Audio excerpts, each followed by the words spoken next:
Hello moviegoers, Ezra here and welcome back to another Ezra review.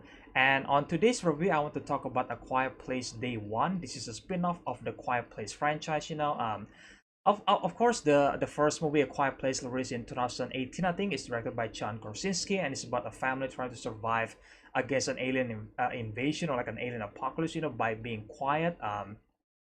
I think that's it's a really good first movie, because I think it's a good standalone movie, to be honest, because I don't think John Krasinski planning to do any sequel, but obviously when the movie got so successful, then naturally the studio demanded a sequel, and I was part two on theaters, and I think it's also a good sequel, even though it's not as good as the first one, So when I heard that it's a spin-off being developed, I was like, okay, well, I mean, I'm not exactly against a spin-off for A Quiet Place, because I do think there is a much more world that you could explore in this A Quiet Place universe in a way. And yeah, I think for A Quiet Place Day 1, it's a pretty enjoyable movie, at least there's that. But I do have some criticism about the movie itself, because here's the thing: this movie is directed by Michael Sarnowski, which I think, don't get me wrong, he does a great job. I think his other movie is actually an indie movie called Pig, which is starring Nicolas Cage, and I heard that movie was actually really good.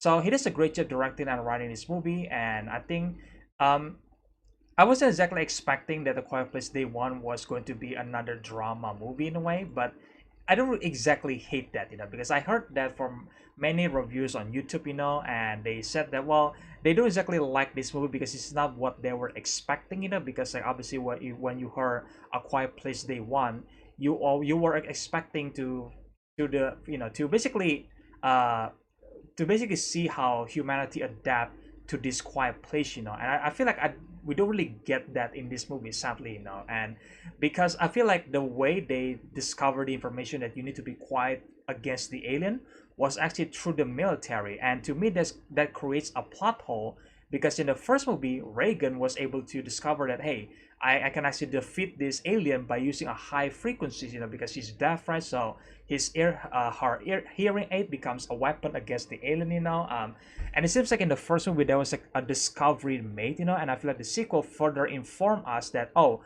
this is a discovery that we were able to defeat this alien against with a high frequency noise, because obviously the alien has a sharp hearing, and obviously again that's the plot hole where that, oh, wait a second, so the military wasn't able to discover this idea, so we can defeat the alien, like that's the impression. Wasn't the impression, but it's like from the first two Quiet Place movie, it seems like that's like the weapon that was discovered by Reagan, but I feel like in A Quiet Place Day 1, the military is the one that delivered this information to our character, not the high frequency weapon, but to stay quiet, because they're flying around on a chopper, and they just announced that, hey, please stay quiet, so the alien couldn't hear, and stay alive, so like you have to be quiet.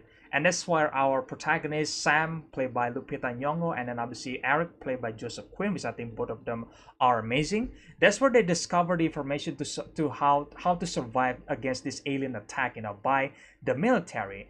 And I was like, wait a second, if the military knows about this information already on day 1, mind you, not day 10, day 1, immediately after that, they're able to discover that, hey, you need to stay quiet, then obviously they're able to deduce the information that, oh, the alien has a sharp hearing, so stay quiet. And you're telling me none of the military guys were able to devise a weapon against the alien, which you like basically discovering the information that, hey, because the alien has a sharp hearing, then they should be weak against high frequency sounds, right? Like you're telling me none of the military able to discover that, like come on, man, like, they already know that you need to be quiet against the alien, so there is that. But then again, I need to suspend my disbelief, maybe because the rest of the world are in a panic attack, because obviously this invasion happened everywhere, not just in New York City, but other towns as well. And also another thing that I love about A Quiet Place Day 1 is I see it took place on a big city, so like they changed the setting, and I think it's really cool to see like a giant city like New York, which is like obviously really loud and noisy, and it suddenly just goes quiet, and it's like it's really cool, I love that a lot, so it's a great location, but then again the military stuff is like, okay, like I kind of wish that the protagonist, our protagonist Sam, was able to deduce the information herself, that, oh, you need to stay quiet against this alien, because that's what I was expecting when I was watching A Quiet Place Day 1, because I was expecting the humanity are able to discover this information. How did they able to discover that, you know? And I feel like there is a way they could discover that, I feel like, without the information from the military, but they didn't really do that. Like in the first act, our protagonist Sam got knocked out, and then she immediately know the information about the alien because everybody's around her hear this announcement by the military. So I'm just like, okay, well, that's, I don't know, that's not that exciting. But at the same time, the movie itself has a lot of tension, in my opinion, you know, because again, you are focusing on a new character, so you have no idea if they were going to survive or not, you know. And I feel like the only returning character from A Quiet Place, the first two Quiet Place movies, actually Jimon Honso character, you know, which is like the man on the island on A Quiet Place Part 2. And it was revealed that he was actually from New York, you know, his name is Henry. So I think it's nice that it has some continuity at least, you know, but at the same time, they don't really do enough with Jimon Honso's character. He kind of just there to be like, hey guys, remember this character from A Quiet Place Part 2? He doesn't necessarily has like a big role in the movie, and I feel like that's quite disappointing, you know. Yeah, I think for I guess this movie is not exactly what I was expecting, you know, because it's a much more of a drama movie, because Sam, our main protagonist, has cancer, and then she's trying to reach this destination, you know, where she's trying to eat some pizza.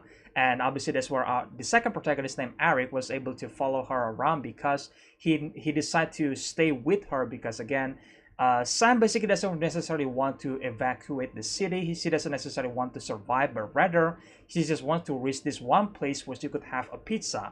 And on the surface level, that sounds ridiculous, you know, but I feel like once you discover more information about her character, it actually becomes much more emotional in the movie itself, you know, especially when she's dealing with cancer, you know, because cancer took my on, you know, so I could definitely relate how that feels, you know, losing someone you love with cancer, you know. But I feel like this storyline is not exactly what people wanted. It's not exactly what I wanted for A Quiet Place Day One, because I was rather expecting how human try to discover this information about the alien, you know, that you need to stay quiet, you know, and try to find a way to survive, you know, try to adapt on the situation, you know. That's what I was expecting, but this is not what the movie gave me, you know. But at the same time, I try to judge the movie based on what they trying to tell with the story, you know. And I feel like what with the story they were telling, I think it's a pretty good storyline, because I think at the end of the day, I care about Sam and Eric, you know. So I think there are two good main protagonists in a way, and there is also a cat named Frodo, you know. And the cat is like, you know, has a huge plot armor in my opinion, because like this cat doesn't even meow once in the movie, even though there is some there is two scenes where the cat becomes a nuisance, you know, because again, it's a cat. Like, it's not that smart, but it's also kind of smart, because like it seems like the cat knows that you need to stay quiet in this world, you know, because again, like the cat doesn't meow even once in the movie. And I was like, okay, that's impressive, but that is two scenes where it becomes a nuisance, you know. And on this one scene that I have to criticize is that there is this suspenseful scenes with Eric, you know, because like he basically chased the cat around, try to get the cat back, you know, and suddenly he basically stumbled across this maybe nest, you know, because like there is a bunch of meteor crash into New York, you know, and this is like one of the crash site of the meteor, and there is like a bunch of seeds apparently, or like I thought it was egg in the beginning when I watched the movie, but it apparently was seeds that grow from the meteor, it seems like.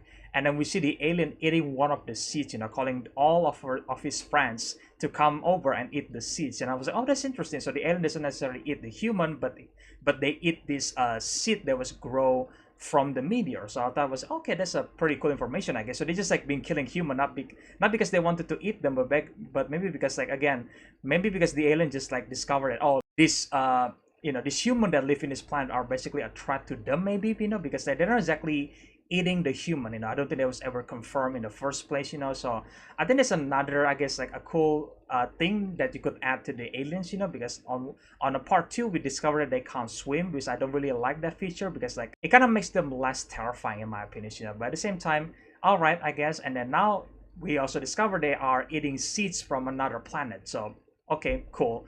But what I don't like about that scene, you know, is because the way they built the suspense with Eric and the cat on that scene, it was actually amazing in my opinion, you know, because I think the visual effects of the creature are amazing. But as Eric was able to grab the cat, you know, and then the scene just goes to black, and then suddenly Eric was back at the location where Sam was, you know, which is a church. And like I was like, wait a second, that place was crawling with aliens, and so how the fuck do you get out, with the cat? Like what, it seems that the movie was like pretty lazy sometimes, because like again, that scene should end with like a good conclusion, where we see Eric and the cat actually escape, instead of just like, hey, he grabs the cat, he's still actually on top of like a pole or something like that, and then so the scene just goes to black, and then that's it. He just end. Eric and the cat survive. Okay, I don't know how they get out of there, but sure, they got out. Okay, and I was like, oh man, that was pretty lazy, in my opinion, but the movie does come to a good conclusion, because like I think what the movie is trying to tell with the story, I think the movie does a great job, to make you care for the character. But I understand that this movie is not for everybody, because this is not what everybody were expecting when they are watching A Quiet Place Day One. They were expecting a much more survival, and how human discover the to basically not discover, but also how to adapt in this quiet world. That's what people are expecting to see. But at the same time, the movie are enjoyable enough. There is a bunch of chase sequence with the aliens. I think is great. And of course the VFX of the alien are looking great as well. Like there is some show where they are showing the alien on broad daylight, and then they look real. So I think that's really really cool. And it's just like, yeah, I think A Quiet Place Day One is a good spin-off movie of The Quiet Place. And I do wish that we get another spin-off movie on day one, where we are maybe we should focusing more on the military aspect of the movie, And I get it that not a lot of people are wanting to A Quiet Place to be turned into like an action alien movie. Like at the same time, I feel like it will be much more interesting if we see if we see this invasion from the military perspective in a future spin-off movie, because I think the original idea for this movie is actually took place on from the military aspect, I think, and I think around development they changed that into this. That's what I know, but again, I could be wrong. But I wouldn't mind if there is another spin-off movie set up in day one, where we are focusing more on the military aspect, because like how do they deal with it? I want to see that. That's what people wanted to see, like how the world react to this massive invasion, and how they were able to adapt on this A Quiet Place environment. Like I want to see that, and sadly this movie doesn't necessarily give us that. It's a much more emotional, dramatic movie about one character that actually dying of a cancer, and then this other character that just willing to help her out, and try to cheer her up, cheer Sam out, and it's again, it's a bittersweet moment between the two characters. So that's why I don't necessarily hate the movie myself, but at the same time, I do kind of wish that this is much more, there is a much more idea on how the human adapt on this A Quiet Place world. Like I would rather see that rather than this. But at the same time, it's not really that bad. So yeah, guys, if you guys already watched A Quiet Place Day One, let me know in the comment section below. What do you guys think about this spin-off movie right here? Do you guys love it, or do you guys hate it? Like are you guys are open to see another spin-off for A Quiet Place set on day one again, but this time maybe focusing more on the military aspect? Like I get it's gonna be much more action, but I personally don't really mind that,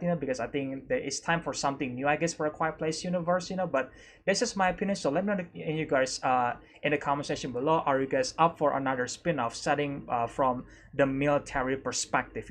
Let me know your opinions in the comment section below, guys. And if you guys enjoyed this review, let me sure guys, leave a like, comment, subscribe, share the videos, the usual stuff, and yeah, stay tuned for more, I guess, more movie reviews or more games reviews in the future. And again, I hope you guys enjoy this review, and I will see you guys in the next one then. Bye.